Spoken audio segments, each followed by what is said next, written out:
Bismillahirrahmanirrahim. Assalamualaikum warahmatullahi wabarakatuh.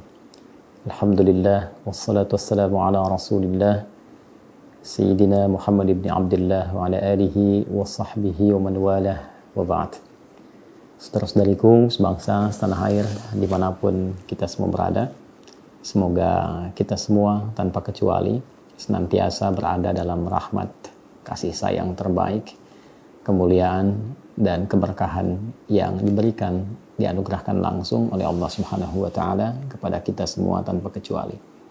Semoga kita senantiasa diberikan kemampuan untuk meneladani segala bentuk kemuliaan hidup yang dituntunkan oleh Rasulullah sallallahu alaihi wasallam, dan semoga dengan itu semua ringan kita menjalani kehidupan dunia ini, ringan kita saat kembali kepada Allah, dan ringan kita menerima rahmatnya di akhirat kelak untuk disatukan bersama orang-orang terbaik, khususnya Rasulullah sallallahu alaihi wasallam.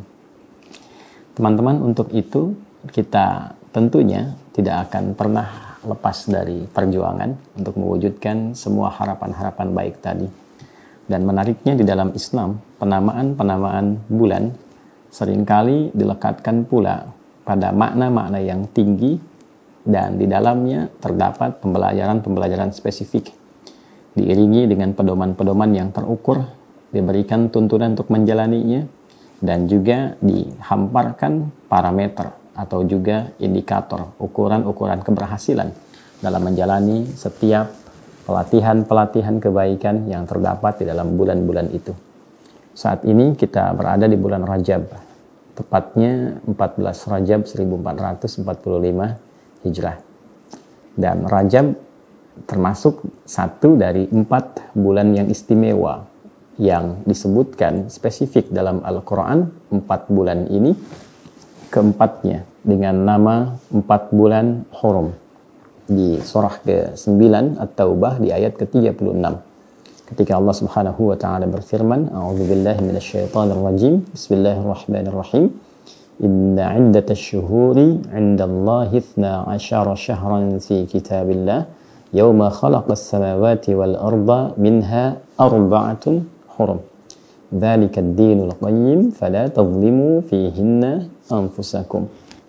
Sungguh jumlah bilangan bulan yang ditetapkan oleh Allah Subhanahu wa taala dalam ketentuan di kitabnya, bahkan sejak mencipta langit dan bumi, setahun itu ada 12 bulan. Jadi Allah mendesain perjalanan waktu kita beraktivitas di bumi ini, setidaknya setahun ada 12 bulan. Setiap bulan itu bukan sekedar waktu yang silih berganti, tapi di dalamnya ada pedoman-pedoman, ada petunjuk-petunjuk, ada satu kesiapan yang ditunjukkan kepada kita untuk berlatih. Latihan inilah yang nanti menjadi penting untuk menjalani semua etapa kehidupan. Di bulan A latihannya apa, bulan B latihannya apa, dan latihan ini secara otomatis akan mengantarkan kita pada kekuatan baru menjalani kehidupan di waktu-waktu yang dimaksudkan. Nah, menariknya Rajab itu digolongkan pada 1 dari 4 bulan Hurum, minha arba'atun hurum. Dari 12 itu ada 4 bulan Hurum, istimewa, disifati dengan kata Hurum. 4 ini nanti spesifik disebut namanya oleh Nabi SAW. 3 thalatha mutawaliyat, 3 berurutan. 1 Dzulqa'dah, bulan ke-11. 2 Dzulhijjah, bulan ke-12. Yang ketiga Al-Muharram, bulan pertama dalam urutan penanggalan di bulan-bulan Hijriyah. Kemudian yang keempat Rajabun Mudhar, ya, dan bulan Rajab, ma baina Jumadah wa Sya'ban, di antara bulan Jumadah yang ke-6, Jumadal Akhirah, dan Sya'ban bulan ke-8, artinya bulan ke-7. Nah, sekarang kita berada di dalamnya. Nah, Rajab secara bahasa juga, ya, itu memiliki makna yang serupa dengan Al-Uzmah, ya, sesuatu yang agung, yang tinggi, yang terhormat. Jadi di bulan Rajab itu kenapa disebut dengan Rajab? Karena orang-orang suku-suku pada masa itu menghormati waktu ini. Nah, apa yang dihormati itu? Untuk menjaga dari nilai-nilai yang tidak produktif, untuk menghadirkan kedamaian. Jadi ini bulan damai, ya, bulan damai, bulan tentram, bulan penuh toleransi, bulan penuh pengertian, bulan gencatan senjata, ya, bulan menepikan hal-hal yang negatif. Kemudian bulan evaluasi diri, bulan untuk menampilkan kehormatan kita sebagai hamba, yaitu hamba Allah. Allah, Tuhan yang sangat mulia, yang sangat suci, sangat bersih, menciptakan kita dengan semua aura-aura kebaikan dan kebersihan. Quran surah 17 ayat 70. Walaqad karramna bani Adam. Dan sungguh kami telah ciptakan manusia itu dalam keadaan memiliki sifat mulia. Makanya terlahir itu bersih, baik. Kullu mauludin yuladu 'alal fitrah. Ya, terlahir dengan fitrahnya, cenderung pada kebaikan. Al-muyul ilal khair wal haq. Cenderung pada kebaikan dan kebenaran. Ya. Nah, bulan ini adalah bulan latihan. Karena itu empatnya disebut dengan hurum. Ya, hurum seakar dari kata hormah awalnya. Bulan yang terhormat, hukumnya haram. Ya kan? Makanya haram itu seakar dengan kata hurmah. Ya, pada asalnya bukan menunjukkan sifat terlarang, bukan, tapi sifat menjaga kehormatan. Dilarang itu supaya tidak jatuh kehormatannya. Nah, itu poinnya. Jadi kenapa ada hukum haram? Untuk menjaga kehormatan. Haram hukumnya mencela, supaya saat mencela itu nanti turunkan kehormatannya, supaya tidak turun kehormatan, dicegah. Haram hukumnya, jangan sampai kehormatan kau turun karena mencela orang lain. Ya kan? Dilarang hukumnya korupsi, dilarang hukumnya menyogok, dilarang hukumnya berbuat zalim. Kenapa dilarang? Karena dengan melakukan tindakan itu dikhawatirkan kehormatan itu akan runtuh. Runtuh di hadapan Allah dan runtuh pula di hadapan makhluknya. Ya. Nah, ini poin-poinnya. Jadi hukum haram itu secara filosofinya ketika diturunkan, hikmahnya itu untuk menjaga kehormatan kita sebagai manusia. Karena itu kalau ayatnya dikembalikan tadi ke Quran surah 17 ayat 70 itu, ya kan? Diteruskan walaqad karramna bani Adam, ya kan? Wa hamalnahum fil barri wal bahr wa razaqnahum minat thayyibat. Perhatikan kalimatnya. Anda boleh beraktivitas, kata Allah itu, silahkan di daratan, di lautan. Karena umumnya itu yang bisa banyak kita kerjakan. Kalau di udara kan selintas saja gitu kan. Riset ke angkasa dan lintasan, pesawat dan sebagainya. Tapi umumnya beraktivitas di mana? Daratan dan lautan. Dan warzaqnahum minat thayyibat. Dan kami pun tetapkan rezekinya yang baik saja. Karena ini makhluk terhormat, diciptakannya mulia, jangan sampai mencari rezeki yang tidak mulia. Ya, kedudukan itu rezeki. Jangan sampai berusaha mendapatkan kedudukan dengan cara yang tidak tepat. Ya, karena itu dilarang, menyogok dilarang. Hati-hati tuh, hadisnya spesifik sekali. Ya, ada dua hadis yang diriwayatkan oleh dua sahabat utama. Satu Abdullah bin Amr bin As radhiyallahu taala anhuma. Yang kedua diriwayatkan oleh sahabat Abu Hurairah radhiyallahu taala anhu. Dan nanti itu di kitab-kitab hadis banyak sekali. Ada di At-Tirmidzi, di Abu Daud dan kitab-kitab yang lainnya. Spesifik, ya, ar-rashi wal murtashi, itu ya, tentang persoalan penyogok dan yang disogok. Itu spesifik pembukanya sama, la'anallahu ar-rashi wal murtashi. Allah melaknat orang yang menyogok dan yang disogok. Ketika keduanya kompak tuh, ya, yang nyogok itu berinisiatif untuk mendapatkan sesuatu, yang disogok mengambil manfaat dari sogokan itu. Kedua-duanya itu ketika terjadi dilakukan itu, kemudian komentar hadisnya sederhana dari Nabi SAW, la'anallah, Allah memberikan laknatnya. Jadi saat terjadi, terlaknat itu. Ya, kenapa? Karena perbuatan itu bisa meruntuhkan kehormatan. Ya, makanya ketika seseorang terdeteksi, kemudian nampak, diketahui, ditangkap korupsi nih, karena nyuap, karena nyogok, karena macam-macam. Lalu kemudian dibuka ke publik, dari mulai ditangkap, disidang, runtuhkan kehormatannya. Kasihan. Bahkan bukan hanya orangnya, keluarganya yang tidak tahu apa-apa dibully, anaknya dibully di sekolah, hilang kehormatan. Nah, Allah yang Maha Penyayang, Maha Pengasih tidak menginginkan itu. Ya, tidak menginginkan hal-hal demikian terjadi. Karena itulah kemudian terkadang dalam perjalanan waktu yang kita lalui, manusia itu seringkali lupa. Dan lupa itu temannya itu salah. Biasanya kalau orang sudah lupa itu besar kemungkinan potensinya melakukan kesalahan. Ya. Orang tahu bahwa dusta itu salah, cuman saat berdusta dia lupa kalau itu salah. Orang tahu mencela itu salah, cuma saat mencela dia lupa kalau itu salah. Karena itu di Al-Quran, lupa itu kan nasya. Pasangannya akhta. Saya lupa nasitu, kita lupa nasina. Maka diisyaratkan di Al-Quran, di Al-Baqarah ayat 286, Rabbana la tu'akhidna in nasina au akhtana. Ya Allah, mohon kami itu, kalau kami lupa dan dengan lupa ini berbuat salah, mohon jangan dihukum dengan itu. Karena itu diajarkan kita untuk berevaluasi. Di ujungnya kan ditutup dengan wa'fu anna, maafkan kami ya Allah. Kalau dengan lupa itu kemudian berbuat salah. Kesalahannya bahkan bisa berlipat. Karena itu kita katakan waghfir lana, ampuni kalau melahirkan dosa, warhamna kalau dosa itu demikian kotor. Kita ingin perbaiki. Nah, dalam konteks itu, bulan Rajab adalah bulan latihan. Bahkan sebelum menjelang ke Ramadan tuh, diberikan pemanasan dulu, supaya kita berlatih. Jelas kalimatnya, jelas ayatnya, tegas mengatakan, ya, wala tazlimu fihinna anfusakum. Ya, dzalika ad-dinul qayyim, fala tazlimu fihinna anfusakum. Maka jangan sekali-kali kalian berbuat zalim di bulan-bulan itu. Artinya apa? Kita berlatih untuk mengevaluasi diri. Sifat-sifat yang kurang baik kita tepikan, kemudian mencoba untuk menjadi lebih bersih, ya, mengevaluasi diri, berbuat sesuatu yang baik, yang lebih dekat pada keadilan, lebih dekat pada kemuliaan. Seperti namanya Rajab. Sehingga ketika yang buruk itu hilang, yang baik muncullah kemudian sifat-sifat dan aura positif kita yang mengangkat kita pada posisi yang lebih terhormat.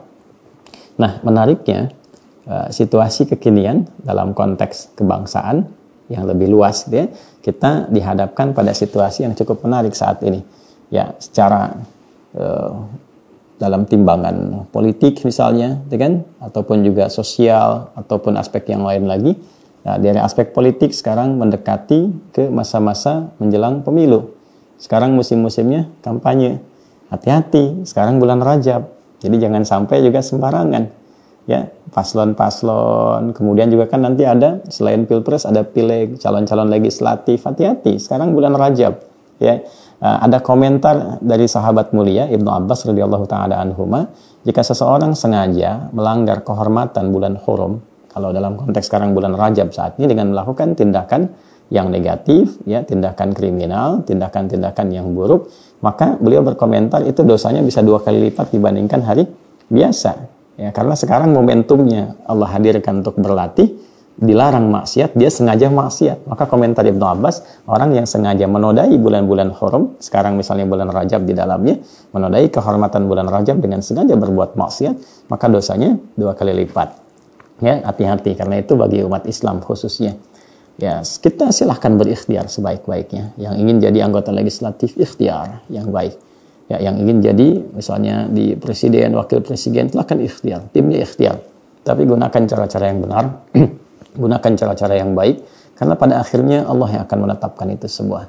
Dan jangan sampai kita berusaha untuk mendapatkan sesuatu dalam konteks dunia dengan cara yang buruk. Problem terbesarnya adalah belum tentu itu kita dapatkan. Sudah tidak diraih, tapi terancam dengan laknat Allah Subhanahu wa Ta'ala. Terancam dengan, ya, akhirat yang pasti kita akan datangi. Dunia itu kan pasti bagaimanapun diraih akan ditinggalkan. Jadi kedudukan dapat besar, harta dapat banyak, ilmu dapat luas, semua itu akan ditinggalkan. Dan setelah wafat, semua orang punya harapan yang sama, disayang oleh Allah. Disayang itu artinya almarhum bahasa Arabnya. Karena itu di nisan-nisan kan selalu dituliskan almarhum, almarhum, almarhum, disayang. Bagaimana bisa ditulis disayang sementara hidupnya penuh dengan maksiat? Nyogok kok pengen disayang, nyuap kok pengen disayang, gitu kan? Nah, jadi konteks-konteks itu yang kita mesti evaluasi, kembalikan pada diri kita. Ya, masyarakat juga, saya tegas menyampaikan, ya, saya kurang sepakat dengan yang mengatakan ambil uangnya, jangan pilih orangnya. Tidak. Ya, saya tidak sepakat dengan itu. Tinggalkan uangnya, tinggalkan orangnya. Ya, maka mulailah kita dengan etik yang benar. Karena ada hadis juga yang lain dari sahabat Abi Bakrah radhiyallahu taala anhu, dari Nabi sallallahu alaihi wasallam jelas menyampaikan, ya, kama takunu yuwalla alaikum. Ya, sebagaimana karakter kamu itu, dikirimkanlah kemudian karakter yang sama yang memimpin kamu. Ya, jadi kalau rakyatnya terbiasa menerima sogokan, menerima suapan, betapapun jumlahnya, diberikan sekian-sekian dan diterima itu, nanti yang terlahir pun ke depannya, siapapun yang diperwakilan, legislatifkah, eksekutifkah, nanti tidak akan jauh sifat-sifatnya. Ya, karena dia merasa telah mengeluarkan, dia pasti akan juga berharap itu akan kembali. Jadi kalau sekarang ini kita melihat keterangan dari, ya, bukan pakar, mungkin juga bisa dikatakan politisi-politisi ataupun yang punya banyak di lapangan, dan riset menunjukkan bahwa sekarang ini potensi masyarakat untuk menerima uang-uang demikian itu sampai 33%, di atas 30%, itu sangat mengkhawatirkan. Nah, jangan sampai itu menimpa umat Islam, karena ini meruntuhkan kehormatan. Kemudian juga bisa menghadirkan sesuatu yang tidak baik di masa depan. Ya, kalau masyarakatnya gemar menerima yang seperti itu, jangan pernah kemudian mengharapkan sesuatu baik terjadi di masa depan. Atau bahkan bisa menyaksikan dengan sangat nyata kalau ada orang mengambil dengan senyamannya, ingin mengembalikan modalnya. Ya, kalau sekarang orang sudah mulai berhitung dengan pendekatan tadi, saya harus dapatkan sekian ratus ribu, taruhlah 100.000 suara, dia berpikir bagaimana bisa mendapatkan suara yang benar. Kalau pendekatan seperti tadi dengan cara yang tidak baik, ya dia harus menyiapkan APK, ya, alat peraga kampanye, dia hitung 1, dia harus bayar saksi, dia hitung 2, lalu dia siapkan lagi yang ketiga dengan cara yang tidak benar tadi. Otomatis 3 kali lipat. Dari 100.000 dia mesti siapkan 300.000 amplop dan sebagainya. Kalau berpikirnya sudah begitu, besok-besok kalau masyarakatnya menerima, akan terciptalah kondisi orang yang berpikiran bagaimana modalnya bisa kembali. Maka ini yang menyebabkan segala kondisi kehidupan berbangsa, bernegara itu menjadi tidak baik, tidak stabil, rakyatnya lelah, ya kan? Dan tidak seimbang. Dan caranya bagaimana? Kita semua mengevaluasi diri. Ya, jadi ayo hadirkan persatuan, kedamaian. Bersatu itu dalam konteks silahkan fastabiqul khairat, bersaing dengan cara yang elok, tidak harus mencela. Untuk apa mencela? Jangan mencela. Jangan punya satu harapan meraih kedudukan dengan menjatuhkan orang misalnya. Dengan punya harapan meraih kedudukan dengan melecehkan orang, untuk apa? Ya, lakukan saja yang wajar-wajar. Kalau Allah berkehendak menitipkan, alhamdulillah jaga amanah itu. Dan tanggung jawab. Kalaupun tidak berkehendak untuk itu, nikmati kehidupan. Peran apa yang diberikan, jalani. Dan lakukan dengan baik. Kalau rakyatnya sudah baik seperti itu, ulamanya baik. Nah, ini penting yang terakhir saya garis bawahi. Ulama ini, hati-hati yang mengaku-ngaku ulama ya, yang mengatakan dirinya ulama, kiai, ustadz, ya, habib dan sebagainya. Jaga marwah, jaga kehormatan. Ya, bila ayat saja berlaku umum, apalagi bagi seorang ulama, kiai, ustadz dan seterusnya. Ya, jadi kalau kita tahu dalilnya, tahu hukumnya, hati-hati. Jangan sampai masuk ke dalamnya. Dalam jenis apapun, kita kan punya firasat yang dalam tentang itu. Orang datang bawa sesuatu, ya apalagi kalau nerima ini dan itu dan sebagainya, maka marwah itu yang dijaga, kembalikan. Jadi paku bangsa yang baik untuk mencerahkan, menjaga kedamaian, mengembalikan Indonesia ini, khususnya yang kita cintai, ya ke dalam marwah yang kuat, untuk membangun kesejahteraan, ya kemudian peradaban yang berkemajuan, dan kita berharap ke depan menjadi bukan salah satu, tapi insya Allah negara yang memimpin peradaban ini dengan cara yang baik, cara yang elok, sehingga orang tua kita yang telah berjuang dengan darah, keringat, dan air mata, sekali-kali ya walau tidak sempat masuk, lewatlah ke Taman Makan Pahlawan itu, ya, atau juga orang-orang yang pernah berjuang, lalu refleksi sejenak, sehingga kita bisa mengambil keputusan itu dengan jiwa yang tenang, yang melahirkan pikiran yang cemerlang, yang teduh, yang menggambarkan kembali perjuangan mereka. Sehingga mereka bisa tersenyum di alam kuburnya dan merasakan kebaikan-kebaikan. Ketika kita, anak putra-putri bangsa ini, bisa melakukan segala jenis kehidupan berbangsa, bernegara dengan cara yang baik dan elegan. Maafkan saya. Semoga Allah muliakan kita. Saya hanya khawatir kalau pribadi saya, kita semua, justru di saat bulan ini mulia, bulan Rajab, kehormatan kita terganggu. Dan khususnya bagi orang Islam, lupa kalau Allah sedang menguji kita. Ini semua ujian, akhi, saudaraku, saudara sebangsa setanah air. Ini semua ujian. Kita semua akan berpulang. Ini ujian supaya lebih baik. Ujian supaya lebih mulia, supaya dekat dengan Allah, supaya membangun bangsa ini dengan baik. Ya, terima kasih. Semoga Allah muliakan kita. Tetap damai, tenang, tentram, bersatu dalam kebaikan. Dan ini tidak ditujukan kepada satu dua pihak, tapi refleksi untuk pribadi dan kita semuanya. Ya, jadi mohon maaf kalau ada bagian-bagian yang kurang nyaman dari apa yang saya sampaikan. Mohon dimaafkan.